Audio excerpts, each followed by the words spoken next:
Hello, vlog people. Well, I have a very, very exciting special guest for Friend Friday this week because, as we all know, we're living in a very volatile time, a hotbed of political, religious information and discussion and debate. And I know for myself, when I am fearful or insecure about something, it usually comes from my ignorance. It usually comes from a place of not knowing something. And as most of you know, I'm kind of a research freak. I like to find out what I'm afraid of or what I don't understand, and that way I find that I'm not. And so what I'm doing today is a little research for you. I have my guest today is Murad Aldin Amayreh. Say your last name. Amayreh. Amayreh. And we're going to discuss Islam and Muslim Islam-ish. And that is my first question because there's so many misconceptions. Sure. Okay, first off, your life probably changed a great deal after 9/11. Significantly, yeah. Yeah. I mean, the airport was never the same. Never the same, I should say. Yeah. Or even just people in the airplane staring and, oh, he's the one, you know, right? They're very relieved when we land, though. I should say. And you didn't do anything horrible. No.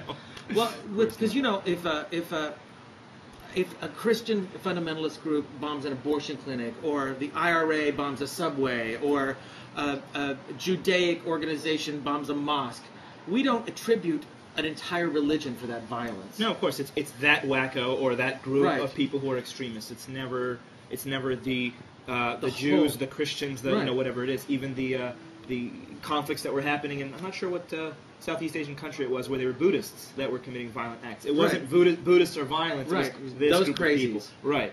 But in the case of Muslims, it's sort of all of us. between them. It's all of you. 1.5 billion people. 1.5 billion. Yeah. That statistic I have heard many times before. So even if it's a small percentage, which is not a small number of people, No. if it's 1%, that's 15 million people who are wacko. Do you know what I'm saying? Yeah. So there's a part of our misconceptions or our prejudice comes from seeing a lot of violent action from a Sure. small group of people. Sure. So first of all, Muslim Islam, explain. Okay. So Islam is the name of the religion, Yes. and it actually comes from the root word of Islam is salam, which is the Arabic word for peace. Which means peace. Exactly. So Muslim And I is heard the submission too. submission, peace. They're very similar because the idea is sort of when you submit to something, that means you're accepting peace And you're in peace, yes. You're in peace. So Yeah. Islam, salam means peace. Uh-huh. So would you say that salami is a peaceful thing to eat? Does it come from the same root? I wonder. It might actually. It might. So the Islam is the act of submitting, or the act of accepting peace. Right. A Muslim is somebody who does that act. Right. So sort of when you put that kind of mu in Right. front of a word, it becomes a person who does that verb, Gotcha. whatever it is. So Gotcha. a Muslim is somebody who is accepting salam or Islam. I want to bring out that Muslim is not to be confused with muslin, which is a fabric that you use to build sets for the theater, and sometimes it's also used as the basic for when you're making a costume. They're completely different things. Or Moslin, which is a Canadian beer. Moslin is Canadian beer. Now, let me tell you how I found this gentleman here. There's a great video that you directed called I Am Muslim that was sort of a parody on I Am Canadian, right? For Moslin And beer. I loved it. It was so wonderful. It was funny. It was informative. And I'm like, I need to know this guy. I need to know this guy. And so I'm so glad that you're here. So as we were saying, your life changed after 9/11. Yes, significantly. Well, it actually, believe it or not, it actually changed. In the beginning, it was a very negative change, or a very challenging change, I guess you could say. But in the long run, I think it was very positive. I was born and raised in Southern California as a second-generation Muslim American. And it was difficult because I grew up in an area where there were no other Muslims, and nobody really understood what Islam or Muslims were. Yeah. And so I kind of, my friends would ask me, "Oh, you don't go to church on Sundays? Right. You don't celebrate Christmas? What's wrong with you?" Right. "Oh, I'm supposed to say..."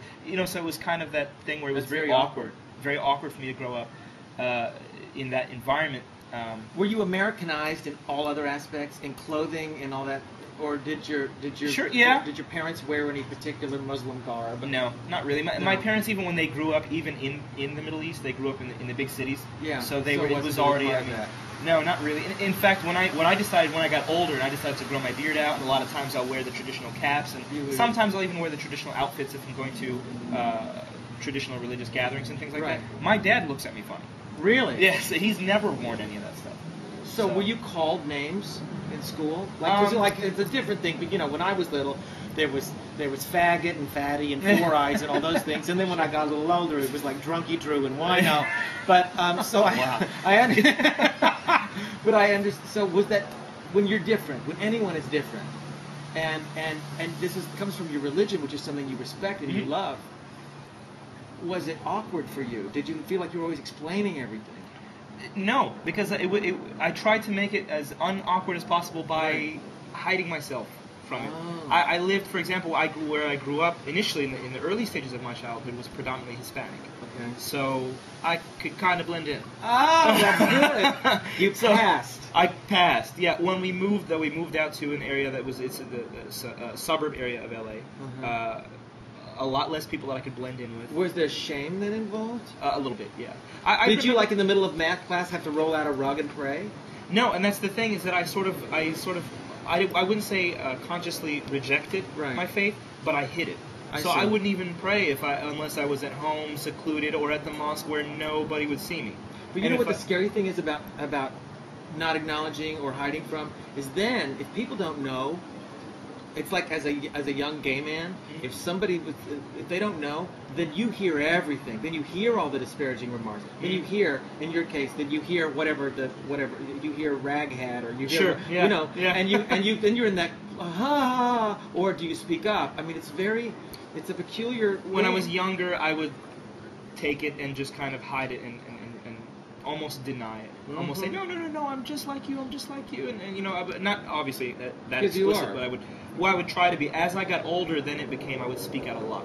Okay, They were older before 9/11. I would say once I reached high school, Mm-hmm. I started to become very politically aware. I started to become very socially aware, things like that. So I at a much younger age than perhaps some of my peers, Okay. I was already aware of a lot of the politics of the Middle East and Asia Right. and South America and a lot of the other parts of the world.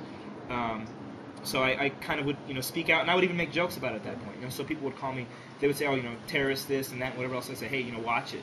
Right, You want me to right, blow right. up your car. Right. Don't call me that. So I would almost make a joke about it, Sure. kind of.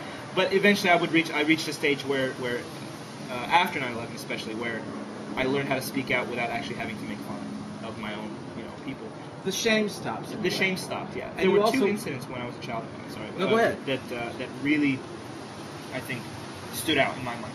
The first one was the first time I saw a Muslim portrayed in the general media. Mm-hmm. I was watching a movie. I was about 8 years old, watching a movie with a group of friends of mine. I was the only Muslim. We were really excited. It's a movie about a really cool high school kid and a weird scientist and a time machine. So we were like, oh wow, that's got to be a cool movie. So we popped the VHS, the big tape, right? So we popped the tape in and we're watching it, and all of a sudden the scientist is about to go back in time in his time machine, and then the terrorists show up. And then they pop their heads out of the van and they start shooting and they start speaking in a foreign, funny language. And I'm like, oh my god, I understand what they're saying. That's the same language my dad speaks. Wow. And then they start looking at me, they were like, hey Murad, those guys are Arab, aren't they? Those guys are Muslim, aren't they? Right. Aren't you Muslim? And then for me, that was the first time that I was like, oh my god, these are people who are seen in a negative way, and I don't want to be associated with these people. We're Right. the bad guys in the movie. Who wants to be Right. And then in 9/11, then Arabs in particular became the bad guys, period. Oh yeah. I would say before that, Oklahoma City. Uh-huh. Even though we didn't do it. Really? Yeah. Was there an association? Oh, I was beat up in high school. I'm sorry, I was in middle school at the time. Really? Before they found Timothy McVeigh. They assumed. They assumed it was that it was- Middle Eastern. They assumed it was Muslims, and I was. Okay, now let's talk about some of the misconceptions. Sure. Because one of them, like Nation of Islam, completely different thing. Yes and no. I mean, they're Muslim. It's kind But of it's more like that's Farrakhanism. right? Well, I guess you could say they have the same basic beliefs. They believe in the one God. They believe in Muhammad as the prophet. They believe in the Quran. But they also believe that black people are superior. Well, yeah, I'll be honest with you. I don't know too much about the Nation of Islam beliefs in specific in terms of. It's racist. Yeah, I've heard that many times, and I can see that. I can see that. I would say it's sort of like saying Catholicism, Mormons. Are they both Christian? Sure, but they're very, very different from each other. Precisely. So I'm a Sunni Muslim, and then there's Shiite, and then there's you can say Nation of Islam, and there's many, many different sort of. I think Nation of subsects. Islam is actually more political than religion. I mean, I can see that. It ascribes to some Sure. of the same religious things, but it's more political. I can see that. But look at let's talk about misconceptions. Christianity, Islam, one God, Allah, which was what Jesus said in Arabic. That's what Jesus would have said. Sure. Yeah. Even the Christian Arabs say Allah. Yeah. It's just the Arabic word for God. That's all. And yet in America, there's a whole misconception, like it's something that's different. It's worshiping a different God. So the commonalities in those things. Muhammad recognized Jesus as a prophet. Absolutely. Yeah. Absolutely. As what he called him his brother. His brother. He did not claim to be a son of God, right? Muhammad? Did he? No. He was a prophet. He said a bringer of the message. Yes. He said, "I'm a bringer of the message. I'm a prophet of God, the same as my brother Jesus and Moses," and he listed some of the other prophets that had come before him. You know what's confused me? Maybe you can shed some light on this. I'll try. Jesus in Islam is not perceived as divine in a way that Muhammad is not. He was another prophet, is what I understand. Right. And yet they acknowledge that he was. The Quran says that he was born of a virgin birth, and it's like, how can you be both? How can you be a man and be a prophet and be? Where that's confusing. If you can, I can see where it's confusing, but think of it this way: that Jesus came from only one parent, and that can be Adam came from no parents. Okay. So if we're going to hold one as a deity, or as one more miraculous than the other, it would be Adam. I see. But we don't see it that way. We see it as one was a miraculous birth, and the other one was a miraculous also creation with no parents, with neither mother nor father. But they were brothers of the message, and the message would be what? The message is of unity, of peace, of worshiping one Creator, one God. And Muhammad actually said he was asked by someone, "Why were you sent with this message?" And he said, "I was sent to perfect the character and the morals of mankind." That was really, and it wasn't just him that was sent for that. That was also of Jesus, of Moses, of Adam, of Abraham, of all of the prophets that we believe in, is that none of them came, including Muhammad, none of them came with a message of, let's wipe out everybody who's not like us. Right. That was never. Well, Christianity, I would not, I think purports to be inclusional, but isn't. Christianity believes, a lot of Christians believe, if you don't believe in this, Jesus is the Son of God and your Savior, and if you don't believe that, then, this whole heaven and hell concept, which is in both religions. But you're telling me that Muhammad preached did preach inclusion, and that everyone was equal, and there was room for everything? Or is it that Islam is supreme, and the rest of them are not? Well, see, when you say Islam, it doesn't mean a group of people. It doesn't mean, like, for example, Arabs. Right. People. So it's not saying the religion. That this faith, that we see it as that this is the message that Muhammad brought, and we believe that this also is the message that Jesus and Abraham and Moses brought. They were called different things. You can call it Christianity during the time of Jesus. You can call it Judaism, or you can call it whatever it was called at that time. Basically, they're all saying the same thing. They're all saying do unto others. Do unto others. Believe in God. Be good people. Peace and unity and all those type of things. I don't think there's a religion out there. Maybe you can correct me if I'm wrong, but that preaches hatred and violence. No, but wouldn't you admit certainly that most wars and most violence in the world has come from, historically, comes from religion. It comes from. Or at least that's the excuse. President Bush said that God told him to invade Iraq. That's kind of creepy to me. Yeah. I mean, I wouldn't say that they would claim that this is a religious war. In fact, they're saying that it's not a religious war. Sure. I don't believe that it is. But the very idea that someone would say that they were told by divine, that's scary stuff to me. And there's a lot of violence that is happening from Muslims, I'll be a small faction, that is something that is inconceivable to us. The idea that I love and relate to death more than the person who I am against relates to life. Sure. Yeah. The concept of that sacrifice is actually something to aspire to. The concept of can you explain the 72 virgins? Because personally, I like someone with a little experience. You know what I'm saying? If I'm having a fantasy, it's not 72 virgins. I want someone who knows what they're doing.